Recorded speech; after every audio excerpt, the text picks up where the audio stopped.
Sarah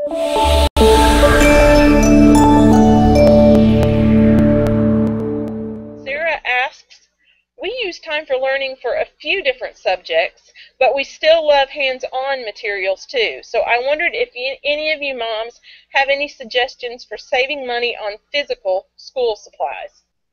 Great one, because you know, we homeschool moms tend to love the school supplies. You know, we will stock up on them, and so that is a great question. So I'll throw it, you know, out to our panelists and see what their ideas that they've discovered, particularly about how to save money on some of those school supplies that we all need.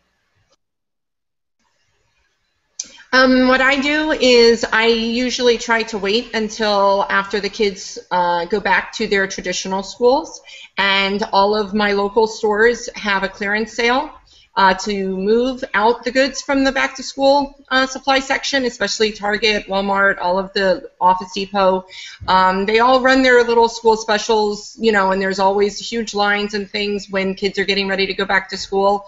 And if you wait just a couple weeks longer, most of the things go 75 to 90% off. So a $20 calculator will cost you $2 just a couple weeks after school goes back into session.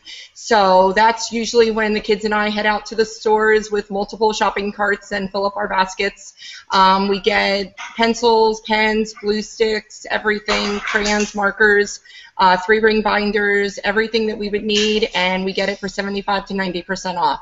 So we get 3-5 shopping carts full of goods, and at a really great price. So, and we're not picky on the brands because we don't have a teacher specifying that we have to have Elmer glue or we have to have, you know, a Crayola marker. We can get anything that, you know, appeals to the children, any style binders that they want, and anything that's there on clearance. So we always start heading out to the stores as soon as school goes back into session and get the things that we need.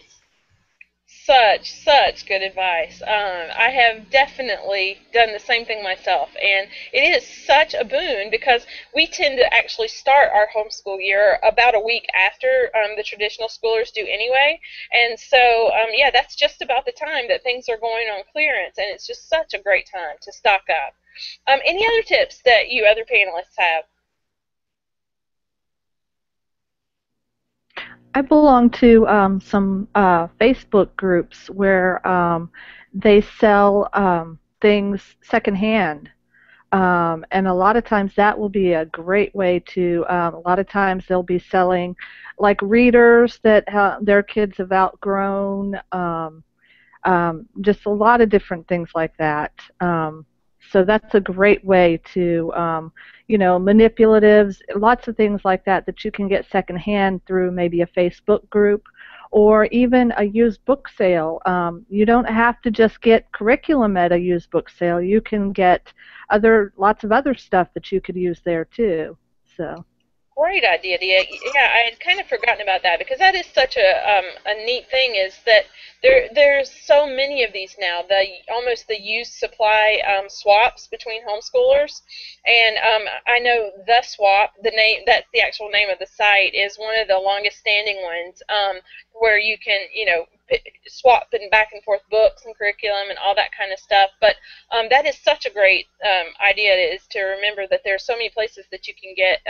Just a lot of times, all the homeschoolers are asking is for you to pay the shipping, you know, to get the items to you, and amazing deals that can be found in those kind of things.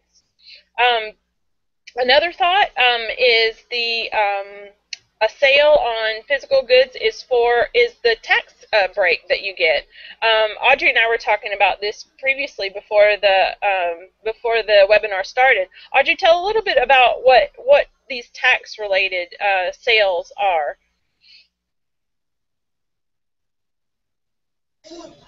Most of the states have what's called a holiday sales tax, where you don't pay sales tax on school supplies, clothing. Usually these things start in August in most states, right before the traditional schools go back into session. And they have certain criteria, such as clothing items have to be $100 or less.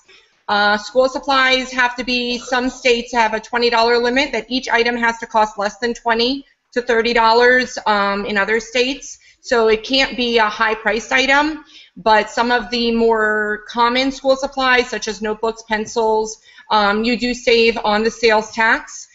There's computer software in some states that you can purchase. The computer software in some states have a higher limit of $300 to $350. You really want to check out for your state, but it's called a sales tax holiday, and you can see what the guidelines are for your state as to what week or days they're promoting this and what items qualify where you don't have to pay sales tax on these items if you purchase them and they meet the criteria during those states. And all of your traditional stores, like at the mall, Target, Walmart, they all usually, they are the ones that would take off the sales tax if you're purchasing qualifying items during those days. That is such great info because, I think a lot of times as homeschoolers we forget that we are eligible for those kind of savings just like the public schoolers are. So, yeah, taking advantage of those tax-free holidays that specific states offer is such a great way to, to save some money on your school supplies. And, in addition, I'll mention that you sometimes don't have to wait to get your discount or your reward. There are certain stores, even large big box brand name stores that offer discounts to teachers and homeschool teachers year round. And again, we forget that we're eligible, but stores like Barnes and Noble and Staples and Joann's and other similar stores will offer teacher discounts, and usually they'll have like a card that you sign up for to use. And yes, as a homeschool teacher, you're still a teacher, and you are eligible for those discounts. And or it might not be a discount; it might be that you're earning points, to get something as a reward over the long haul. But if you purchase regularly at those stores, it makes so much sense to sign up for for one of those discount cards and use them on a regular basis. So great tips. Anybody else that I didn't get a chance to talk or had another idea? There's also the buyer co-ops that you can purchase your whether it be curriculum or whatever through bulk buys. So if the more people buy, the less it costs you. And there's also, I know, like with our community homeschool group and stuff, they'll do bulk buys that way too, where if someone's ordering something through a catalog or something like that, we can save on shipping and stuff, and we will do multiple orders at the same time. Wonderful. Yes. Sites like Homeschool Buyers Co-op and stuff like that. It is like a bulk buying for homeschoolers, and it's a great way to get some discounts. And even though it might be mostly curriculum in there, I see things for like microscopes and other supplies in there. And so yeah, definitely check that out before you just go out and purchase something full price. Definitely check out Homeschool Buyers Co-op and similar sites to see if there's already an ongoing deal for something like that, because it can cut a significant amount off of your purchase price sometimes. So great idea.